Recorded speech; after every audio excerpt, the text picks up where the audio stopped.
What up, what up? Bankroll Tim, bet it up. Up in the shiz out. Oh yeah. The twin turbo parts car 100K box. Like I said, that's what they say. That's what they say. 26s, that chameleon paint by PC, Player's Choice, Milwaukee, Wisconsin. Sammy's was originally the one that did all the suspension stuff, I do believe. I mean, it was a while ago. Quick performance axles, to me, are bottom of the barrel and they fuck up anyways. So look at that, with 40 seconds in, I already cussed. So I don't know how that's gonna work with monetizing, but anyways, everything that I did. Changed the anti-roll to now it has the billet anti-roll. So it's got the stronger billet arms, got the fatter links, got the 1/2 inch bolts, the bigger brackets on the car side. Oh, the other one's under the bench over there, but I showed it in the other video how it was broke. Where they had the lower control arm mount, it overlapped the end. So it would have been a pain in the ass to cut it and get in there to weld the end on. The measurement was a little off, but whatever, shit happens. I corrected it. Put the super drop boxes on here.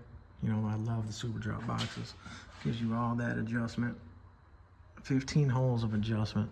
This car is 6s and it squats down. The calipers, this one's in okay shape, but as you can see, it busted the bleeder, tapped into here because the housing end wasn't clocked enough and this car squats hard. So the caliper was beating into the frame. So as you can see, I took the frame and I welded it in. I didn't do it perfect, but you know, it was dent. I mean, there was big ass dents. I got pictures of this side and the other side, but that's just, it's not even that far of a divot. But anyways, there was 2 big ass dents on this side, nasty. So as you can see, the little grind marks inside there. I ground it all up, cleaned it up, welded inside there. Then I polished my weld off, boom. So it would clean the frame up. And as you can see, the paint that's on the frame, there was some dirt up there, the way it was cracked a little bit, something. But these rotors, as you can see, they were shimmed wrong the first time and then the second time, and these rotors have had it. So I'm making a list of everything that needs to be really replaced on this thing. So we got the new housing ends on there, which take the inner seal, and then the axle has the O-ring seal on it. So we got 2 seals right there. The other ends right here. So you had, this was the drive, let's see, no, this one was the passenger side one. So they had a seal in the passenger side one. This is the driver's one. So you can see how the bearing broke and then the axle was riding on there, but there was no seal in here. And the way that they cut it thin. So like I said, I think the rear end was ordered one length and then they changed it to a different length. Again, maybe it went somewhere else after that, I don't know. So yeah, clock the calipers down. I actually put the stickers on the axles, which, I mean, you guys can see them studs are, well, I put the rotor on there and it was grabbing a little bit, but brand new axles, you can see right there, brand new axles, Moser axles, they're on there, boxes right there. The old axles, what they did, like I said, the flanges are all beat up. This is the axle, the bearing went off. You can see the heat marks in the axle. The axle got real hot. The axle flange itself, look at that, is warped, and look at the studs. They're all twisted, all different ways. So that means there was a very lot of heat in that axle. 35 spline, boom. This axle, again, was too long. I went through the center section into the other side. Now I grease checked it, stuck the axle in there. This side went in 1.5 inches into the splines. That side over there, or excuse me, I think more like 1.25 inches. Maybe it was 1.5 inches. I should write this shit down. And that side is in like 1 1/8 inches. But they don't click. I put one axle in, took the tape measure, went all the way through, grabbed the splines, that little bit of gap that's in between there, and I pushed the tape back and forth, and you could tell there was at least a 1/2 inch of gap in between the axles. Took this axle back out, put that axle in, vice versa. Put the tape measure in there, measured it, bam.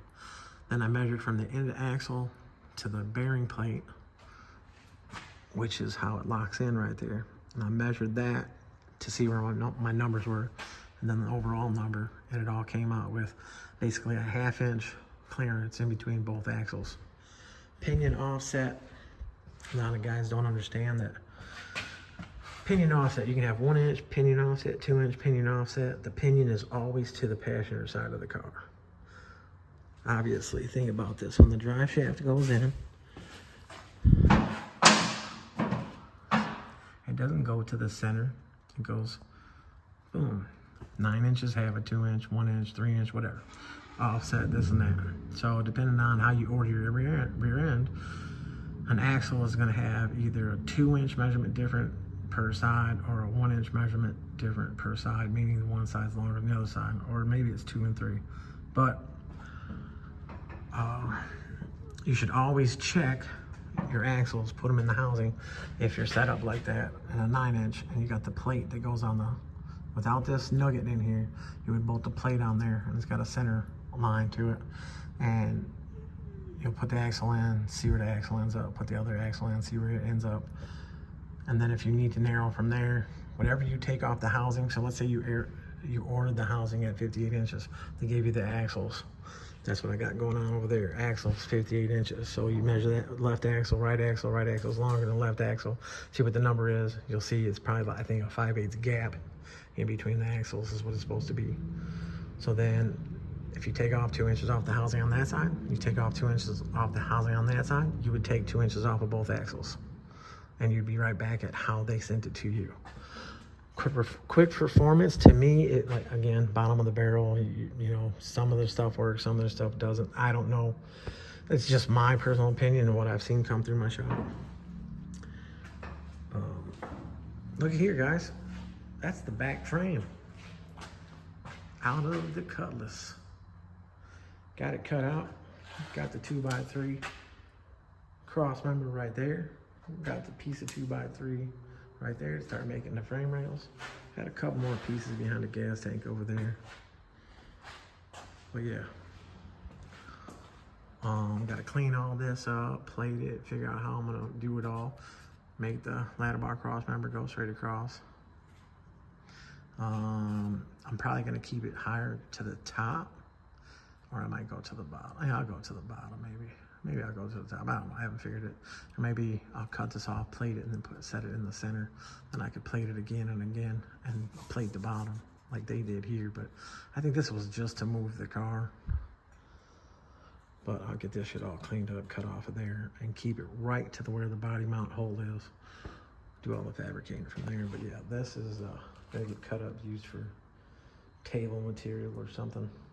That rear end is junk, 7.5. Junk. Well, that one's junk. They cut the ears off it. I don't know what the hell kind of suspension they were trying to put in it. A 4-link or something. I don't know. Yeah, so there were some other things I was going to say about this car, but I did everything. Got to readjust the lower control arms yet. Square up the rear end. It's pretty square. I was going to do a brace.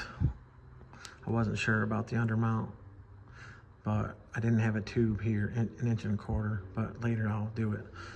How I do my arched brace across there. This car needs a ladder bar cross member in it because it's a turbo car. It's got a lot of torque. You can see this one right here. This is the torque box, and it's pushed up. I can't even get my fingers up in there. And on this side, I fit my whole hand up in here. And it's the driver's side that always does it the most, because the driver's side is the one that's got the most of the torque pushing up. So ladder bar cross member crossed here, boom. You know, put the 2 side rail 2 side rails in it. Straighten out these frame, bend this down. Any of you guys got this, you want to fix that, take a crescent wrench, put a crescent wrench in here and just bend it down, bend it down, bend it down, bend it down, bend it down. And then if you go too far in some spots, you can hold it with maybe the crescent wrench, or just tap those other pieces back, flex it a little bit, it'll come back down. But that's from people jacking up cars. Same here, got to do it there. But I'll put the 2 braces in there, put a ladder bar cross member there, come off the ladder bar cross member, go into here, and of course, you know, do the circle here and go into the frame here. So it ties all the torque boxes together. This caliper over here took a beating because on the bearing, you can't see it from this angle. Well, you can see that it's from not being clocked enough and hitting the frame. Same thing on this side. I had to clean the frame up, grind it, weld it, clean it up, make it look like it wasn't hit. Clock the rotors down a lot, calipers I mean. This rotor is abused. You can see right there how the inside edge is, because it was grinding on the inside of the housing when the bearing was broke, so it was pushing all the way up here. The only thing that was holding the axle in was the caliper. So the caliper took a lot of abuse on one section here. It's real bad, right in there somewhere, to where it's like to the center. So it might start leaking, but of course, like I said, I'm gonna tell them what's all wrong and this and that, and what needs to be replaced, and yeah. So, Bankroll Tim, bed it up. Again, try to give you guys as much information as possible. This thing, went to go get some gear. My son went to go get some gear lube so we can put the gear lube in it, because I got everything sealed up now. I'm about to clean the drain plug off, put the drain plug in it, put a little silicone around the threads. Boom. Put that in it. Get this other wheel on here real fast. Square up the rear end. Jam the lower control arms. Lock them and tighten up the anti-roll links. And this baby will be ready to put down. All right, y'all. Bankroll Tim, bed it up. Yeah, that's it. I'm outies. Appreciate y'all. What up, what up, what up? Bankroll Tim, bed it up. Look at how dirty this thing is from being up in the air. And all the grinding, no ventilation. Anyways, so yeah. The blue box Chevy that you seen the shorts on and stuff like that just left. That was from Milwaukee. I'm gonna get to notching on this frame. Get the bracing in there, get some notching on there. Start putting it back together. The car is coming off the frame. Got the bumpers off, front and back. A lot more work to do. Got the bare brakes. They just got in today. Big ass brakes. So that kit, it's got a red caliper.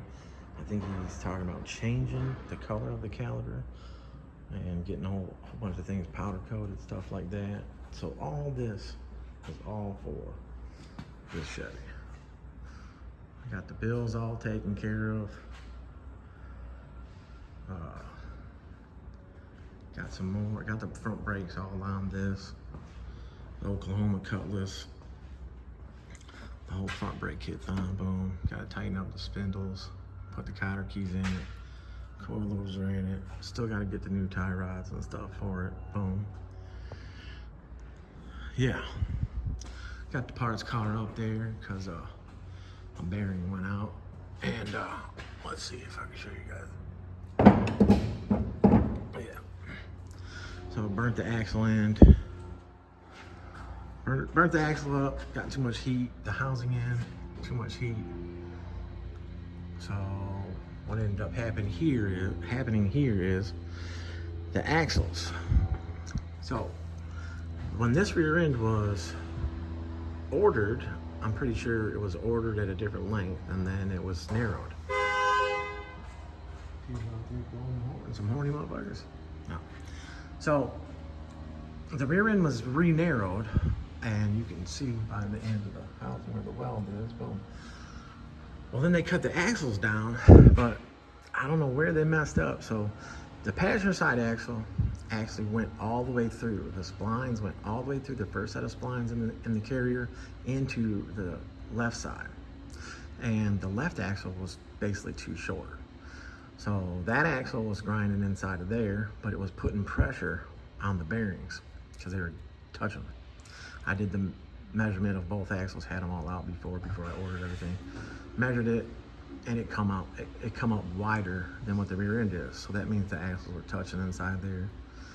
I had resealed this car because everything was leaking. The pig bolts were loose, and I resealed the outside because you had to take all that apart to get the pig out and all that. So the bearing, it didn't look bad, but I couldn't figure out why it was pressed off. It wasn't pressed all the way on. So I went and pressed it all the way on in the press back there. And then when I put it in, I saw it was hitting. So I was like, okay, I'll grind a little bit off. Well, I ground a little bit off. I didn't know that the right axle was all the way in there. I had no idea. And last time I had it apart, it wasn't chewed up like that. So it was probably locked in. And then once this bearing went bad, which was the cause of it, and the wheel pressure, sitting on the ground, all the weight was pressed up. I think that's why it tore up the other axle. But anyways, we got a new set of axles. They're in the back of my truck. Waiting on the housing ends and the anti-roll. This is the small 3/8 one. The link is gone. As you can see, the arm broke. It's all bent. The arm broke. Somebody welded it. I don't know who welded it. It wasn't like that last time. So now we're going to the billet one. So the billet one will be put on here. The billet links, which are the bigger links with the 1/2-inch bolts, that'll all be on there. So we got to get this thing tore apart today. Today is Thursday. I don't even know what date it is. But yep, that's the parts car. That's the 100K box. And yeah, that's where we're at on that. With the white car. Gonna come off the frame. But I gotta get the bracing and everything in there. That's what's going on with that. Of course, my raggedy bitch right here is just being pushed in and out. And the Cutlass, as soon as that motor gets out of here, I'll be able to drop the back frame out of it. All the brake lines are in that bag right there. Brake lines and fittings, I can get all those put on. Got to cut the fenders because 26s, that wheel up there, the one for this car. As you can see, everything's Loctited.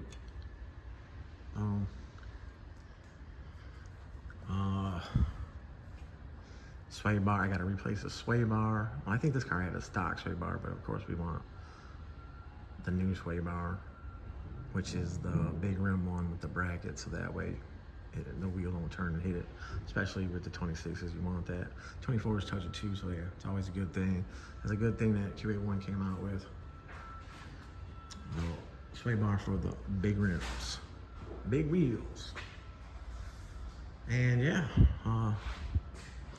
for you guys that didn't see the little clips, got my son's first dirt bike back, the little 125, of course, like I said. Who stole my shit? Yeah, so he took the decals off of it. They broke some shit. We've had to fix some shit. The clutch is damn near gone. They don't know how to ride. But yeah, got that back. Of course, the big one right there has been back. Funny story behind it all. One of these days I'll let you guys know everything that happened. That's why the markings are on the wall, covered up. But yeah. Well, anyways, Bankroll Tim, bet it up. Okay, this is the rear end housing for the white car up front. So this is a 9-inch. See if I can spin it around here. Shop's a mess. It's always a mess. I'll be trying to get shit done. And sometimes shit just don't work out. This is the housing right here. This is a quick performance housing. This is the one he wanted. It's a little different than everybody else's. The width of this thing, I think somehow these numbers came out, I don't know, it's 58 inches, but I think it's supposed to be 58 inches. So the axles that are for this rear end will be getting cut and resplined once I figure out the exact number. And basically the exact number with the housing ends should be like 49.5 is what it should be, because that wheel, the back wheel for that car, has got the 2.5 inch back space. The wheel is by 12, so it's 13 overall billet, and it's got that deep ass 10.5 inch lip, whatever. So the rear end's gonna get narrowed way shorter than that. But it is a badass housing. Of course, the moisture in here, but that ain't nothing but a little scuff pad, get that stuff off there. Once it's all fabricated and the frame is ready, dude's gonna be taking it to get powder coated or painted or whichever way he's gonna do it. And yeah, but it's a nice looking rear end. It's gonna have the super drop boxes on there. The brace style that I do should be able to go right underneath there. But yeah. All right, y'all, quick little update. I know it's been a minute. I'll try to get this video up.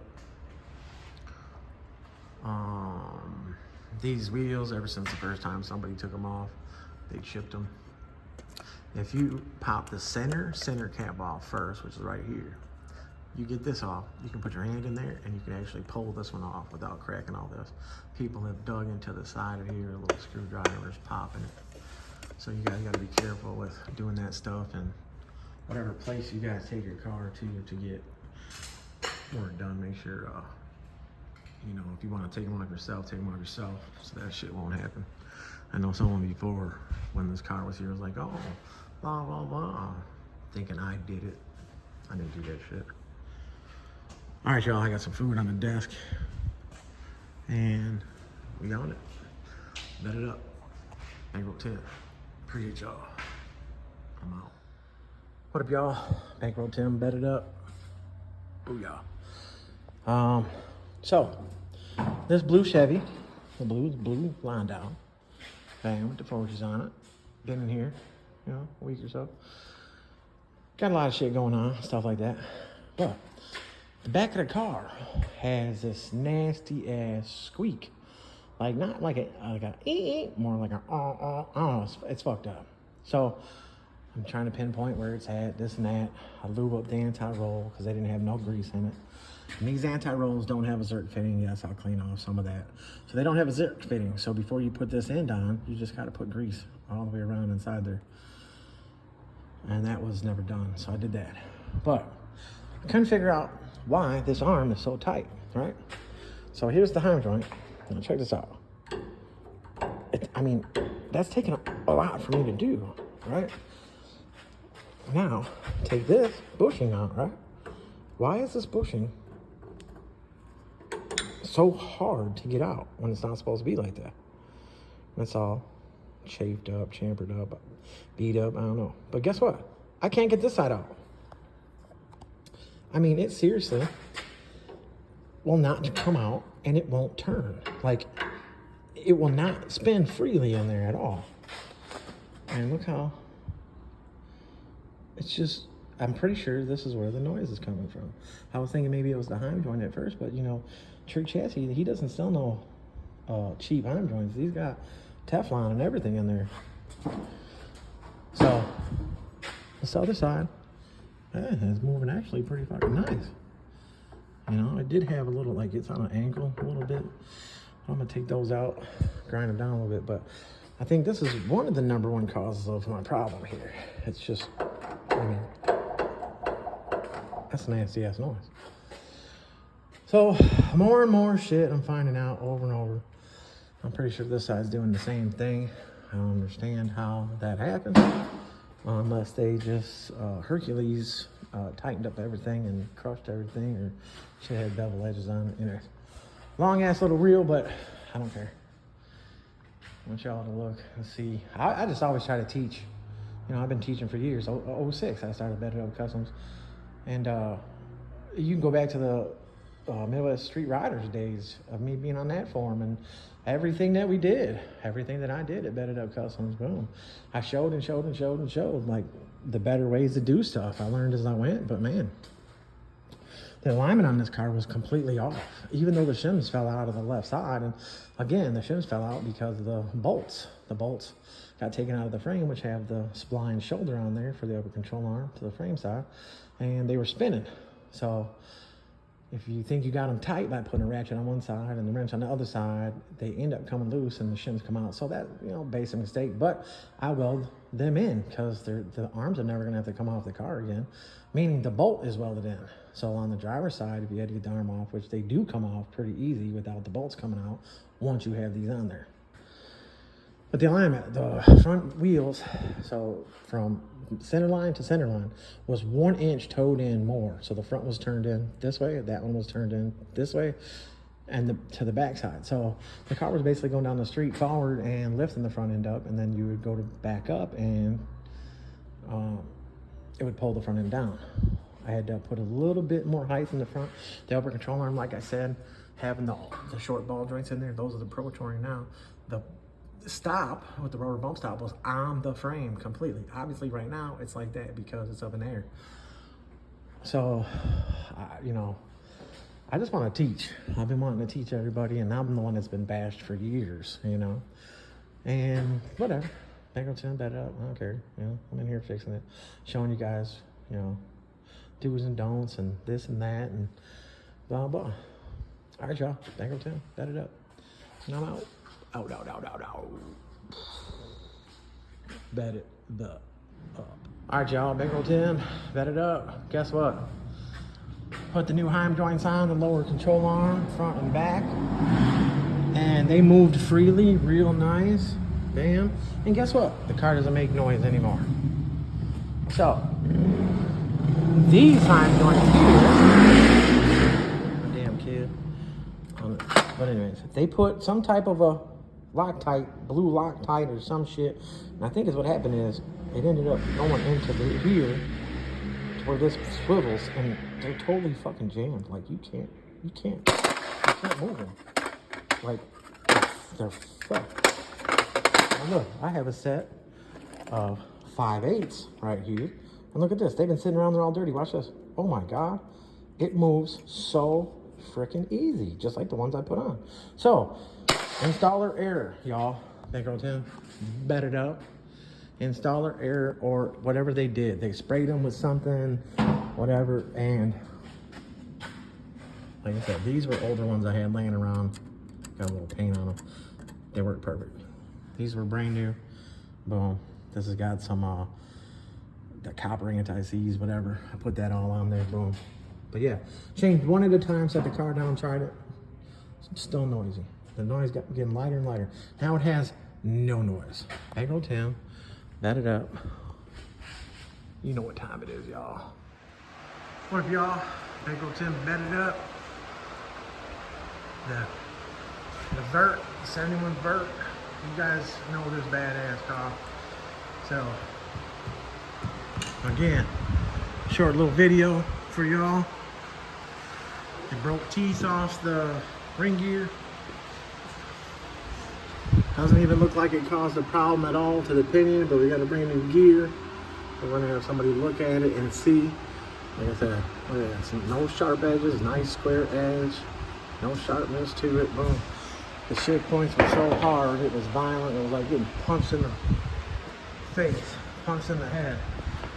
So we'll get the gear off of here. We gotta clean everything up, but see, it just kept breaking teeth off. This is the mold of the gear. We'll have it taken back and checked for a heat test or whatever, but just keep trying to fucking get it to it. Only done cuffs before 2 minutes. Alright, so outside edge. So what do we got? 1, 2, 3, 4, 5, 6, 7, 8, 9, 10, 11, 12, 13, 14, 15, 16, 17, 18, 19, 20, 21, 22, 23, 24, 25. 25 teeth But like I said, the wear marks, that wear indication, everything shows that it was set pretty good. There's no sharp edge again, but then the teeth, as they broke off, as they come around, all it took was one tooth to break off due to shifting too hard, whatever, and then get in between here and the pinion, and then just start breaking all the other teeth off, which you can see that there's a crack. That thing is ready. Let's see. Where's that? It'll break right off. Cracks. No wear issue. Look at that. Still got a square edge. Of course, it's going to be chewed up a little bit because of the chewed up teeth going in there, going around. But yeah, there's more video of this thing. I just wanted to get a short video up of it because all the haters out there gonna say this, say that, oh, we should have did this, oh, we should have that. There were steps after steps after steps with the car. The first step was, had the big block in it, we're changing the rear end to fit the wheels. So we narrowed the rear end. Boom. We had an old true track in it, this and that. All those videos are out about the car. So they've been up there. You guys can go back and check it out and see all the things that I've done to this rear end setup over and over and over. This is only the second gear. First gear was fine, indicating it was fine. It broke. The whole center section that was in there, like I said, the true track that was in it before was some old style. This one right here has 1, 2, 3, 4, 5, 6 bolts on this side, and 6 bolts on that side. The other true track that was in here, which was, like I said, old as hell, it had 4 bolts on one side, and that was it. So it snapped the 4 bolts off that were on this side, and then it broke the whole center. Again, due to having so much power, horsepower, you know, it's supercharged, got a lot of torque. But again, so now we gotta clean the whole thing out. Gotta get that pinion out of there. That's the next step. We had to take all this off because this car is a tight fit. Drive shaft's off. Got it. Mechanics wired up so it's out of the way. The drive shaft to me is too tight. Like I said, they just redid the trans, but I'm gonna let them know this drive shaft is in there tight and there's no play. That could have caused some issues. That could cause some issues with the trans. I'm gonna let them know that trans got nothing to do with me. Motor's got nothing to do with me. I cover all bases with everything, and I try to explain to everybody, people that know and people that don't know. I try to explain, I try to help. I try to let them know this and that, why this happened or why that happened. I talk with professionals to find out this or that or this and that.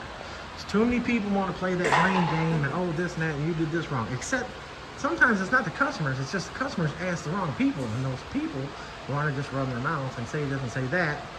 So don't ask people that don't know what they're talking about. Find somebody that actually knows what they're talking about, that deals with this kind of stuff. You know, somebody will be, oh, you should have had a 9-inch from the start.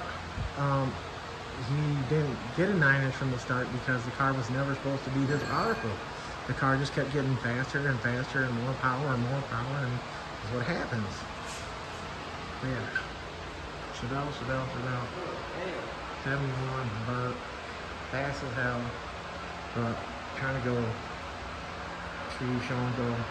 We bought all the things for it.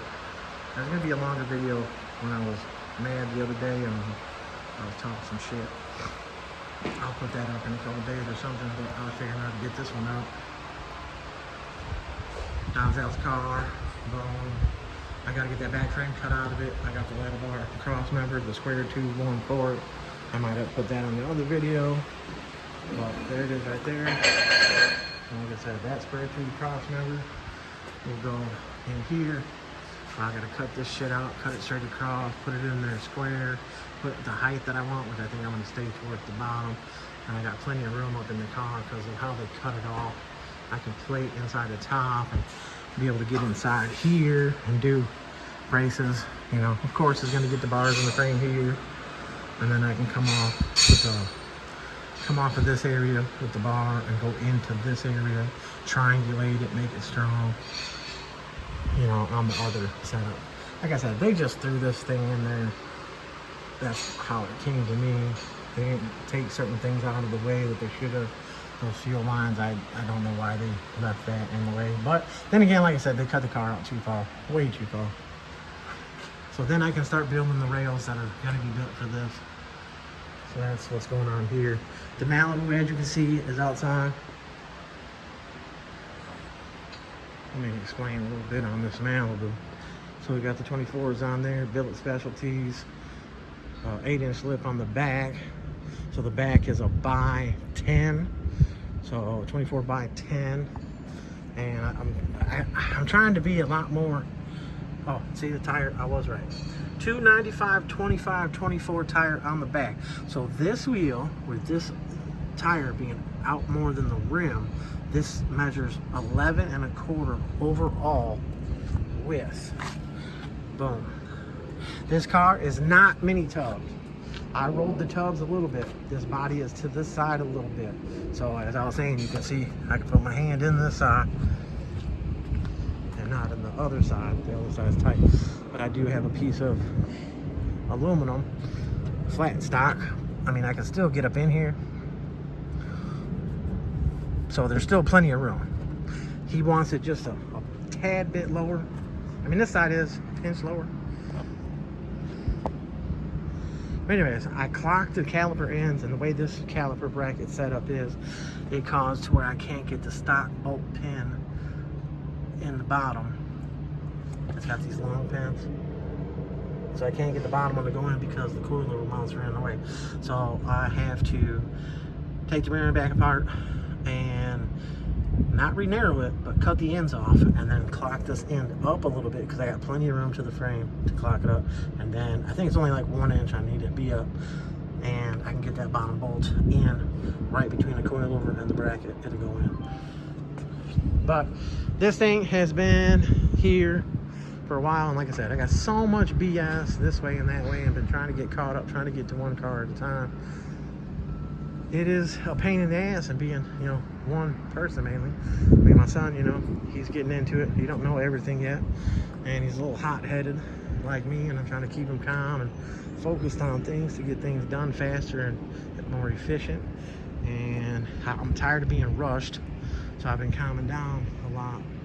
People want to rush and rush and rush and rush me and call and, oh, I need it for this day, oh, I need it for that. Man, this is custom work, and it takes time. Now, I'm not pointing that at anybody in direct. It's just saying this is how this stuff goes. This car here, the brakes are a problem. Bear says they do not make, this guy wanted Bear does not make the brake setup for the back, meaning to clear that billet wheel, which has only got a 2.5-inch backspace. So let's see. I know the fan is back here, my number one fan making noise. You guys have seen these videos over and over and over now already. But yeah, 2.5-inch backspace. I mean, this does curve in pretty good. So this curve, I mean, it should. I think Bear's just being safe, you know, and saying it doesn't clear. But if it's a 2.5-inch backspace and the caliper clears the back, you know, back of there, it should work. But Bear instantly said no.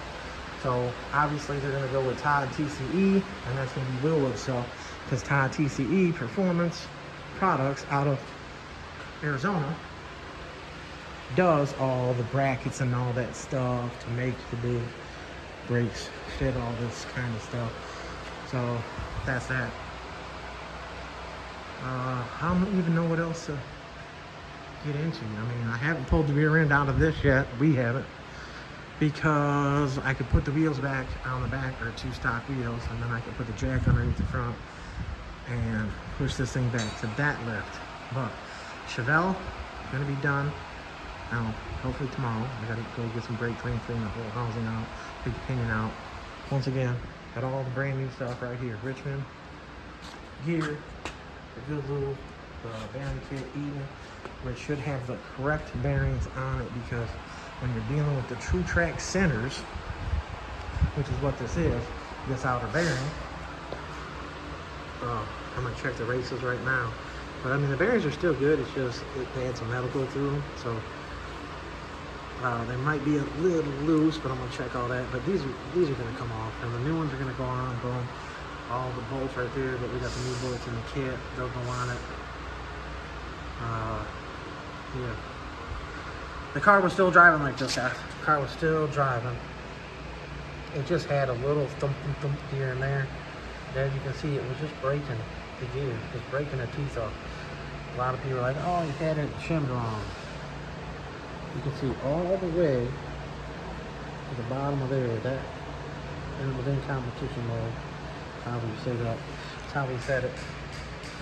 But I think when it broke this C-clip eliminator on this side, which there's a C-clip, a snap ring on the outside of it, and it had broke this. And to break that, I mean, for anybody to drive that car, it was violent, very violent shifting. Now they got it turned, the pressure's turned down. 4L80s, computer, all that stuff, well, you can turn it down. I was asking for them to turn it down before and saying that was a problem. Nobody ever turned it down. Nobody ever whatever. I didn't talk to the correct people, so they made me turn it down. A lot of changes with this car. The gas tank got changed. The tail lights, the whole back end was off. The tail lights all got rewired. Just tons of little things. I mean, this is the stuff you deal with over and over and over. You know, trying to, not over and over, but you know, somebody will look at it and do this, and somebody will look at it and do this, and then you finally find the right people to do the stuff right. But the car is a daily driven car. You see this car everywhere doing brown. And it rides. It rides out. It rides good. This one is going to be pretty good. This one is through Streetcar Headquarters. I mean, yeah, dude did call me a long time ago, wanted to get the car in, kept texting, kept on me, but then I couldn't get him in. He called some other places, they couldn't get him in. And then Chris, Streetcar Headquarters, wanted doing the motor build and all that stuff, and told him, you know, me, this and that, so dude came to me, and now the car's been here, and I'm like, I don't think it's been here, but what, 2-3 weeks? But the rear end. First rear end that was ordered, it was supposed to be like a Fab 9 style rear end. And when we opened the box here, that was the first time the box was ever opened, right in front of the customer, and it was the wrong rear end. So he took the rear end back. Now the correct rear end, I believe, is at Streetcar Headquarters.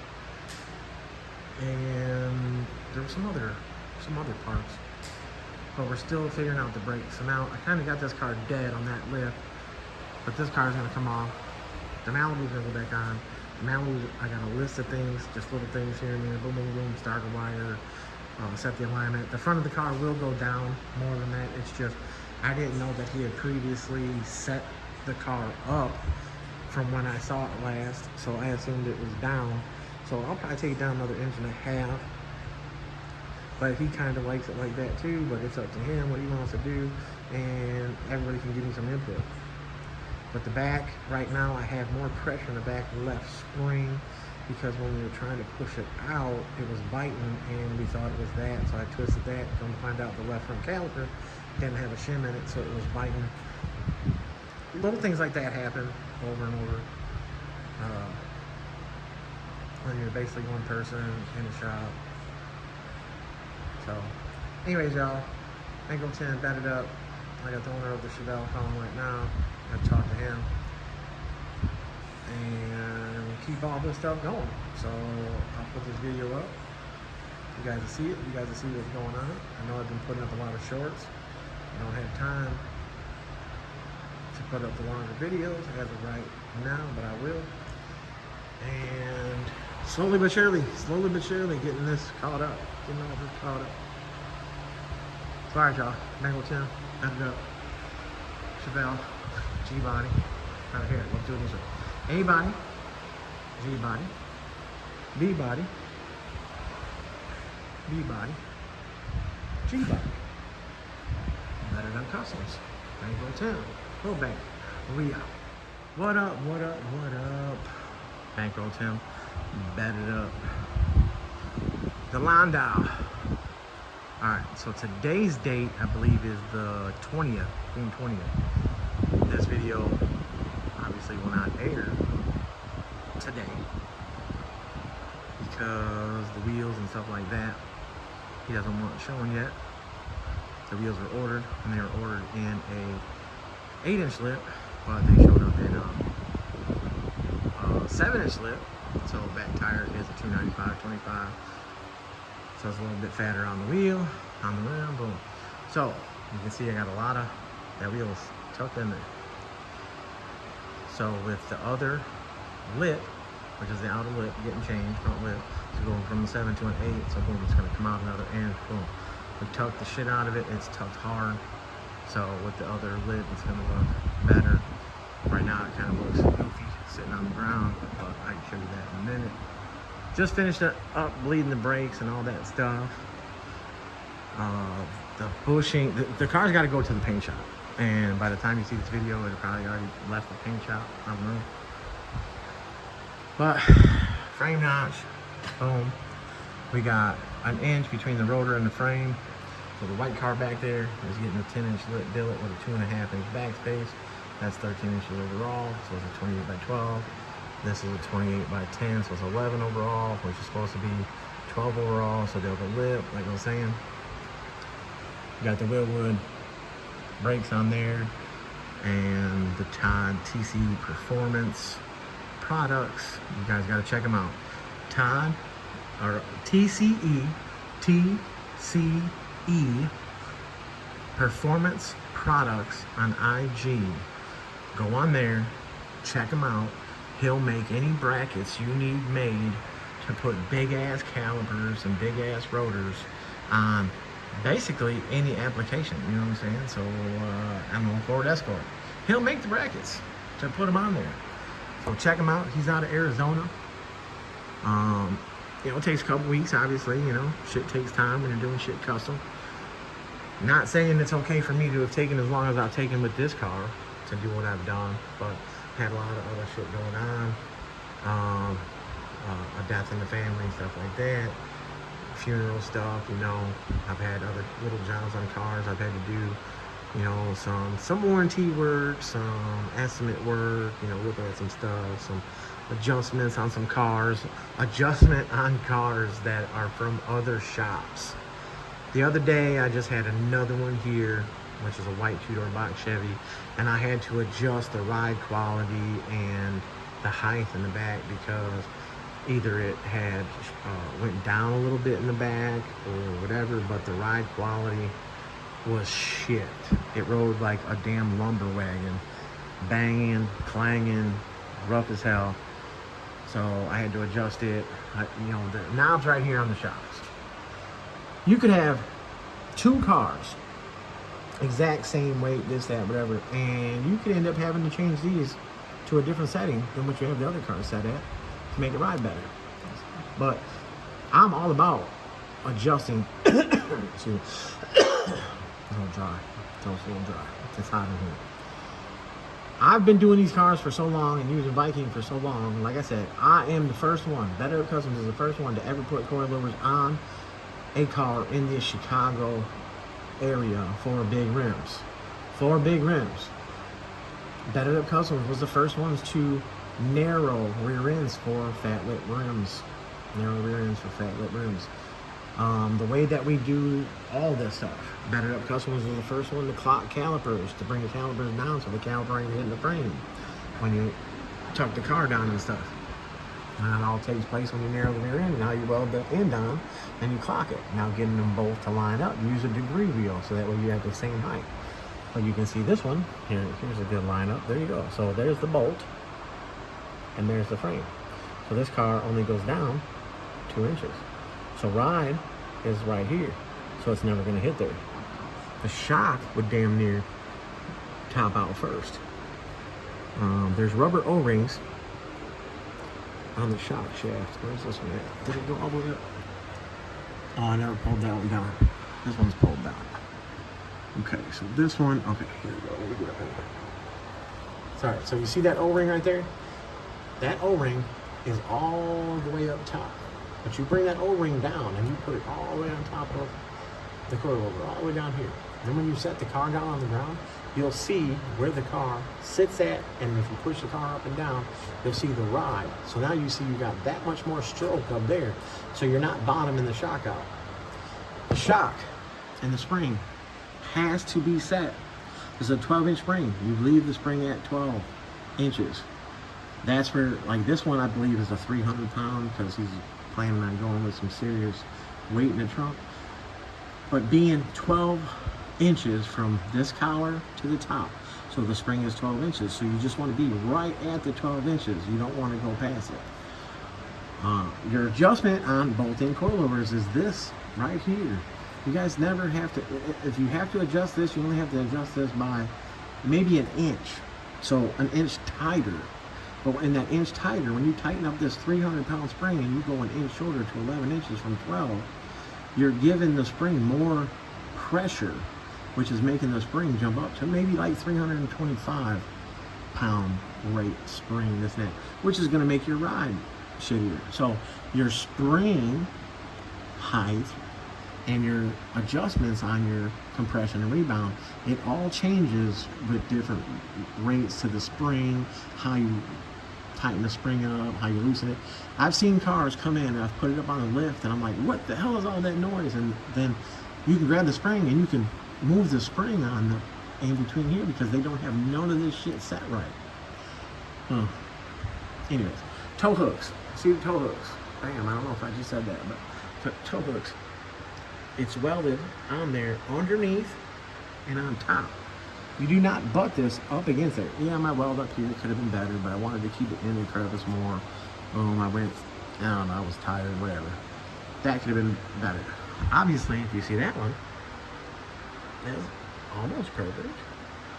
But I'm not perfect. I've never been perfect. I will never claim to be perfect. I'm not gonna lie to you guys and say this and say that, or let you guys believe anything, you know.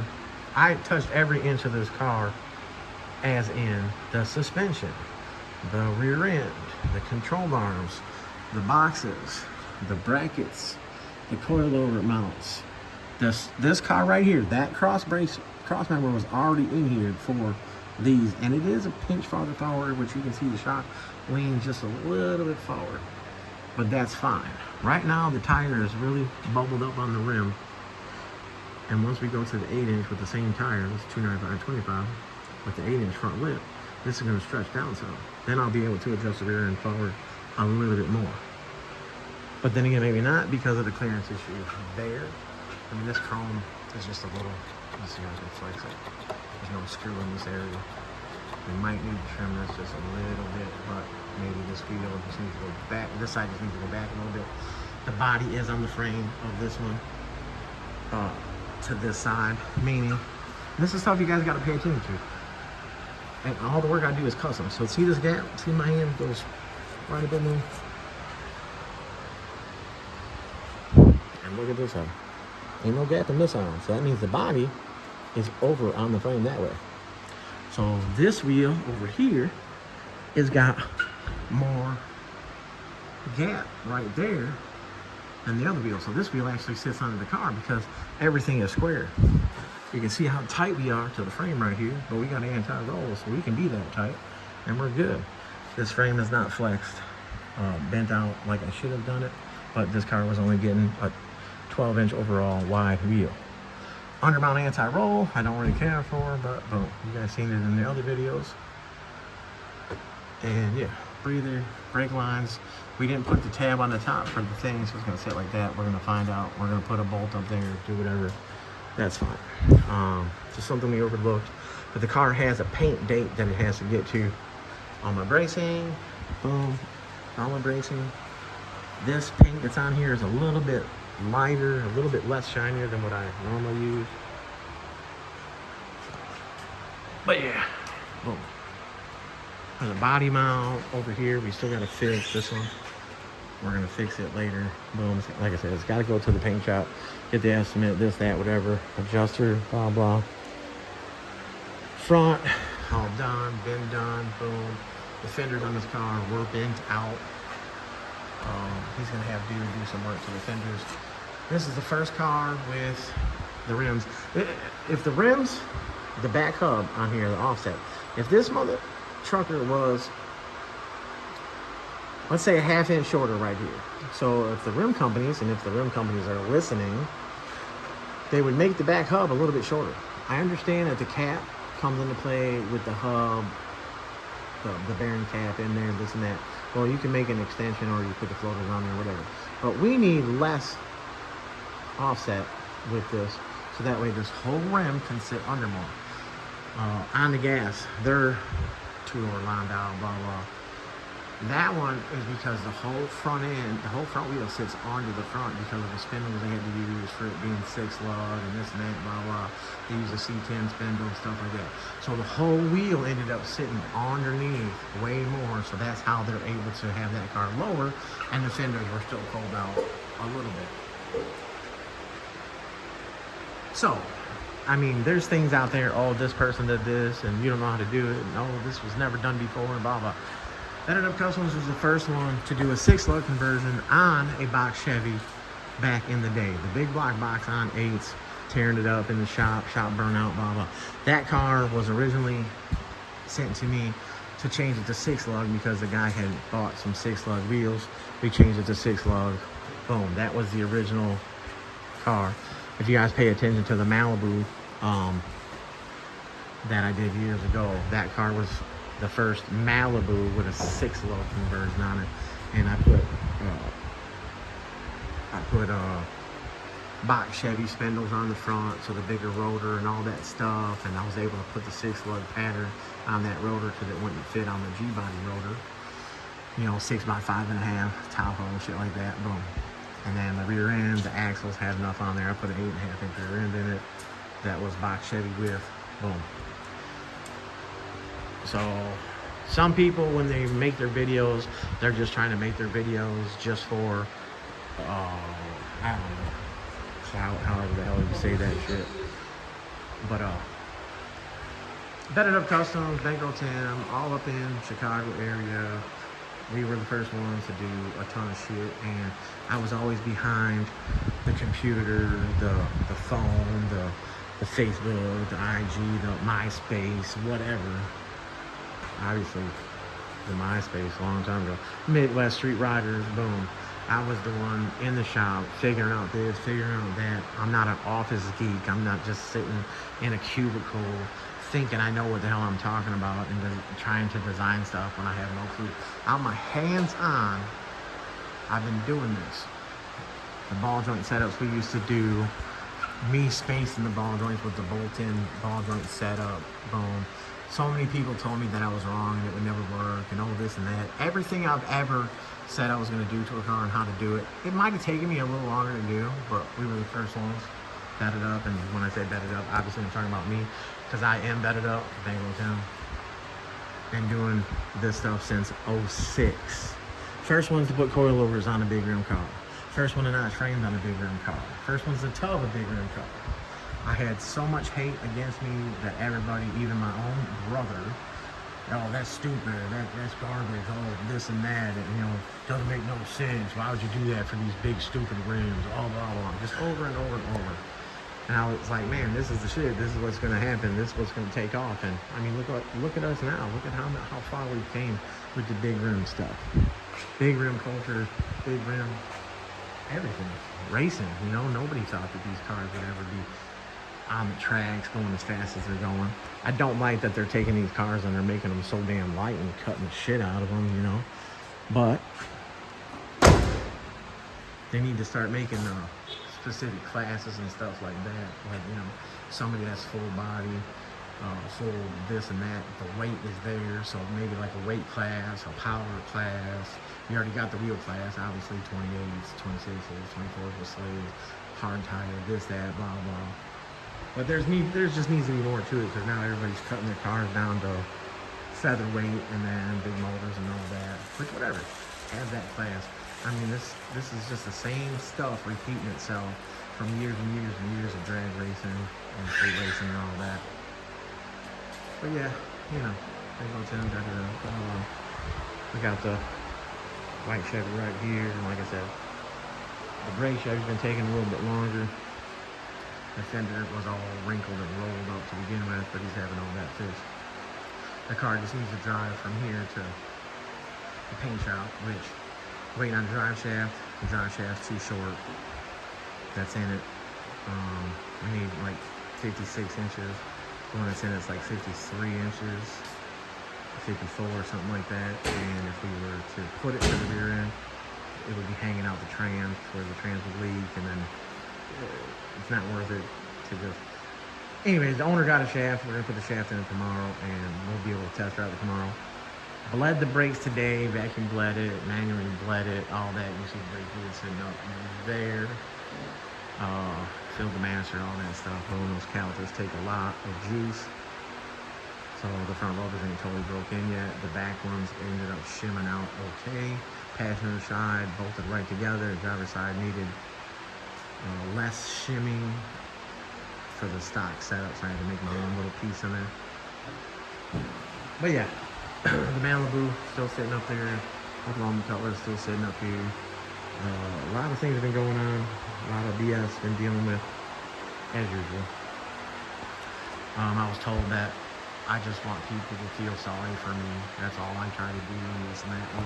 I probably said that too before on here about these people that want to just throw shade and talk shit and this and that and act like they got more and this and that, and they're the Joneses and trying to exceed the Joneses, surpass the Joneses, whatever they are.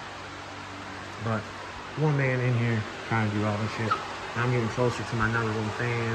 My number one fan is making a lot of noise right now because it's up to level 2. It's hot in here. I'm sweating. I'm a fat ass. The other 9-inch right here, that's for the 66 Impala. I gotta start fabbing that up. I got the super grunt boxes sitting over there. The back frame setup in here, I still gotta get out.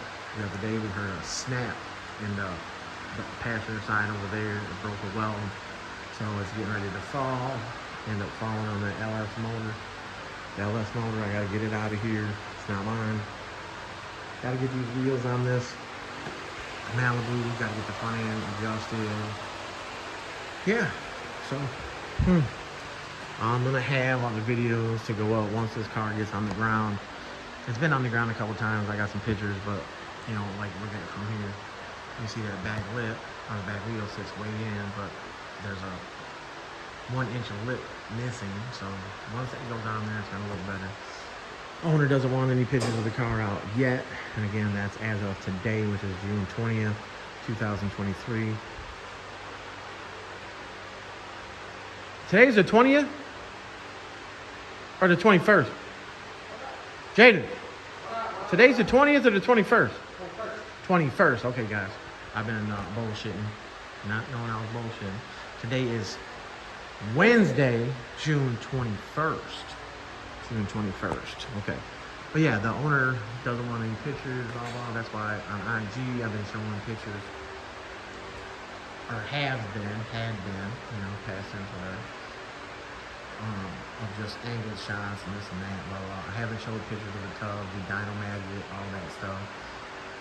Put some sound deadening foam in there to seal up some areas. So that way you don't hear the rocks. Ting, in the wheel well. We put some undercoating in the wheel well. Stuff like that, you know, the tub. But yeah, the back seat's not back in it. He took that home. He's gonna have that put in. But yeah, it should be able to drive tomorrow, which will be the 22nd.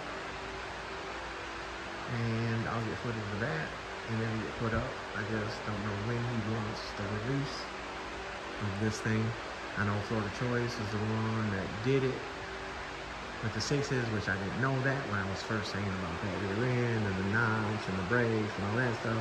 So I wasn't throwing shade. I just, at that time, I had no idea who had did the car before that. So I mean, I was just pointing out things that happened. I don't know if they did that or they sourced it out. I don't know. You know what I mean? I wasn't directly talking shit towards anybody, just about how it was done and stuff like that. Anyways, that's 8.5. I'm pretty sure he's got it listed for sale. 8.5. It's already narrowed to 7-inch lift. It's got brakes on it. Coilovers come with it for the perfect launch cover on it. Coilover brackets already on there. It's already narrowed. The rotors on there, just brakes, boom. So by this time, everybody's reading this or watching this or listening to me, yeah, I might be gone. But I don't know. I don't care about it. I don't want it. I don't need it. or somebody that wants to put it in their cars, do a frame notch, or full rail frame notch with this rear end, 7-inch lip. The full rail frame notch would just be for the caliper, so they got the caliper in the front.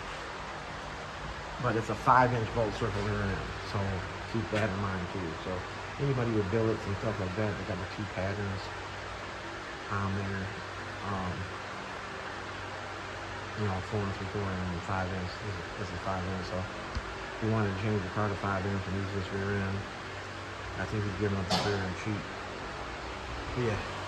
Alright, y'all, I got some food waiting for me on the desk, and I'm still up in here in this hot ass shop. Work it. Bet it up, bet it up, everything. I'm out of this.